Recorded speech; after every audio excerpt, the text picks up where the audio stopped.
When was the last time you completely lost track of time doing something that you love? Maybe you were cooking and suddenly realized 3 hours had passed in what felt like minutes. I've totally done that. Or you were organizing a space and everything seemed to fall perfectly into place. That feeling where your hands seem to know exactly what to do and solutions flow effortlessly, that's what I call flow. And here's what I want you to know. That magical state you slip into isn't just a nice feeling. It's actually a doorway to something much deeper, possibly your own spiritual practice. How can you see your particular type of creativity as spiritual? You might say, it's just cooking, it's just acting, it's just community work, it's just gaming, it's just gardening. As an artist, I do know that when most people think of creative, they think of an artist. But there are so many ways in which creativity can be expressed. You may know someone who comes up with the most masterful ways to organize. You may think of solutions to clean items that others would send to the garbage bin. Maybe you're a gamer and you come up with different ways to address game challenges that leave others staring at you with their mouths wide open. Hi, I'm Cici. Today, I'd like to talk to you about 5 ways you can take your creative activity or endeavor and transform it into practice. This isn't about doing something that feels forced, but simply about adding the sacred into your everyday. Let's get into it.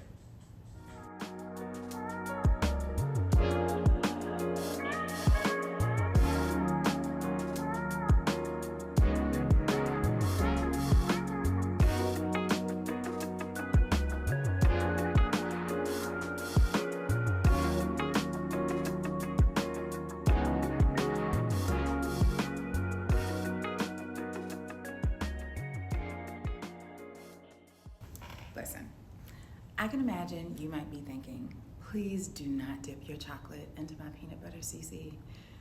Or to be plain, please don't take this activity that I really love and make it potentially complicated. Well, let's start by talking about flow. What is flow exactly? Well, flow can be defined as a state of mind that occurs when a person is totally immersed in an activity. It can occur during various tasks. That is not any specific task. It could be when a person is learning. It could be when someone is in the midst of being creative about anything. It could be participating in a sport. When in a flow state, people are in a place where the outside world doesn't matter, and time passes without you noticing. What I'm actually proposing is simply more intentionality that goes along with whatever your creative practice is. Have you ever wondered why you have this creative activity you love to do, and some days when you decide to do it, you get into a rhythm and it's almost as if all the solutions just come to you. Your hands, your feet, your brain, all these pieces that work together just know exactly what to do. And you feel better. You feel lifted. That's flow, people. You get there because you approach your creative endeavor with a very specific mindset. You enter that creative space in positive energy. You enter that space you've created for yourself in love for what you're doing.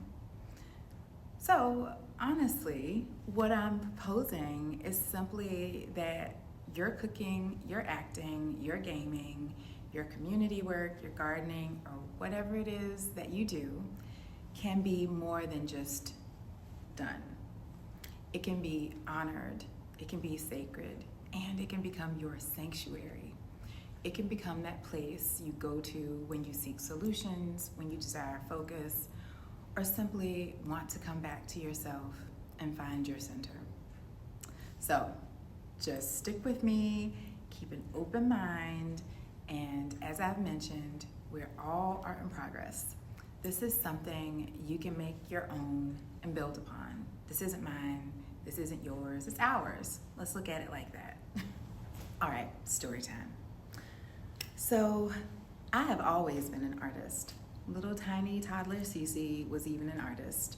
I used to have, and honestly still do, a thing for mail. I adore giving and sending cards and letters. Love it, love it.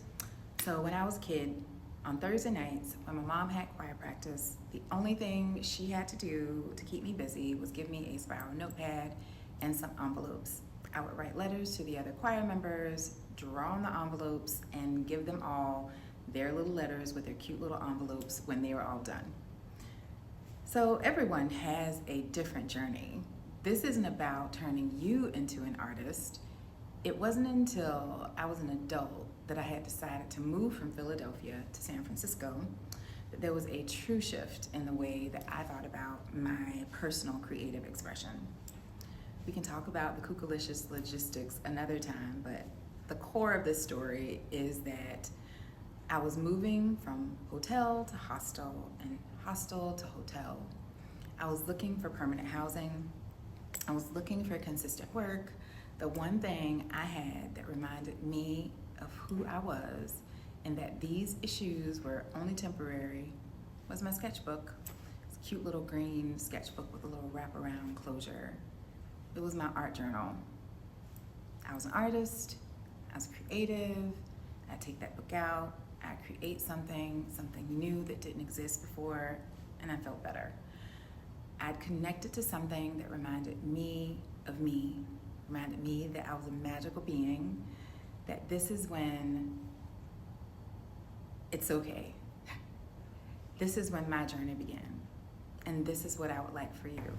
So as I mentioned, there are 5 basic ways I feel are a great start to taking your creativity from just something that you do to something that you feel and that connects you to something bigger. First, change the narrative.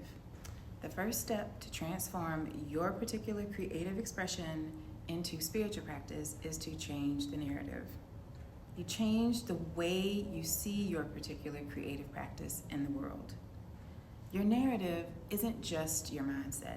It's the story you tell yourself and how you explain to others about what you're doing. It's not just acting if you create from your heart space. For example, people would ask me what I did for work. I am an artist. I've always been an artist.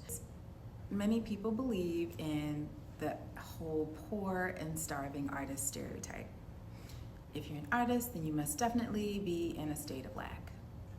I've been indoctrinated, from the very beginning. So at one point, I'd actually say, and I can't believe I said this, but I say, well, I work as an administrative assistant and I do my artwork on the side.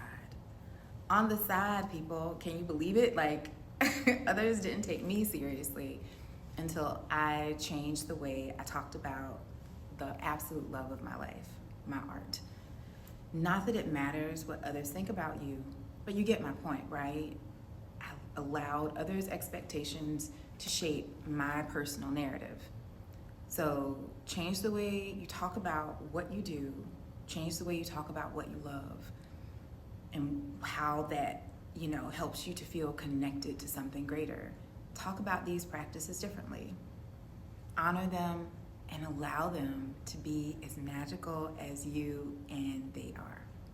So here are a couple more examples. So for gamers, instead of saying, I'm just playing games, you can try, I'm exploring problem-solving strategies and building mental resilience. For organizers, you can replace, I'm cleaning with, I'm creating harmony and sacred order in my space. For cooks, you can say, I'm making dinner, or you can say, I'm nourishing bodies and souls through intentional creation. The second step is creating space and time. Is there a special studio or place in your home where you feel most in flow when you dance? Is there a best time when you feel at the height of your powers and in tune when you organize? It's important to honor the time and space of connection. If the space that you have is a shared space or it's a common area, Say a prayer or blessing over that space, or set an intention to infuse those spaces with your energy before you get started. To set the tone and prepare your space, you can, of course, my favorite, light incense. You can ring a bell, or you can light a candle. You can set a 5-minute transition ritual before starting your practice. You can light a candle, take 3 deep breaths, or play a specific song. You can designate one corner, a drawer, or even a small box as your sacred creative space. Choose your optimal time and protect it like you would a doctor's appointment or a work meeting. This is specifically for you, this time, and this space. Third step is choose your sacred tools. Sacred doesn't necessarily mean new or untouched, religious, or something to be worshipped. Sacred at its core means worthy of respect. What tools do you use for your creative practice? Brushes, your computer, a notepad? Well, honor them. Keep them in a special place. They are for you and just for you. These aren't to be shared. If these tools that you have to share, or they're kept in a common area, say a prayer, a blessing, or an affirmation. Or you can set an intention to once again infuse them with your energy before you get started. Once again, just as you would with a shared space. You can cleanse your tools weekly, and that can be as simple as just wiping down, for example, your gaming controller. Of course, washing your cooking utensils with intention, or you can sage your art supplies. You can create a simple blessing and say, these tools serve my highest creative blessing. You can store special tools, once again, in a dedicated space, even if it's just a special drawer or a bag. Step 4, add ritual to your practice. So what do these movements and actions common to your practice mean? When editing video, does clipping or trimming mean clearing space or releasing what is no longer serving you? What about importing files? Can that mean gathering sacred materials? Maybe layering various components such as overlays in video is considered weaving spell ingredients together. In this example, you could also name clips and files with reverence. Stormbreaker, rebirth, transcendence. Just make sure those names truly mean something to you so that you can find the fruits of your creative practice later. This is where you can truly inject even more creativity into your practice. Ritual makes it personal, it makes it special. If you're stuck for ideas of how to add more reverence and magic into your ritual, ask your favorite AI helper for suggestions. I know no one would guess that any of those guys could help, but they can. You can start with the prompt, how do I ritualize blank? And insert your creative practice. This should be fun. It should be interesting to you. Another example, for video editors, name your timeline, the story unfolds, and each cut becomes releasing what no longer serves. For gardeners, planting becomes sowing intentions. Watering becomes nurturing growth. Weeding becomes clearing obstacles. For community workers, each interaction becomes planting the seeds of connection and community. Organizing events becomes weaving the community tapestry. You see, this could be so much fun, and it also just completely shifts the way you think about these things that you're already doing that mean so much. Step 5, ask your higher helpers for assistance.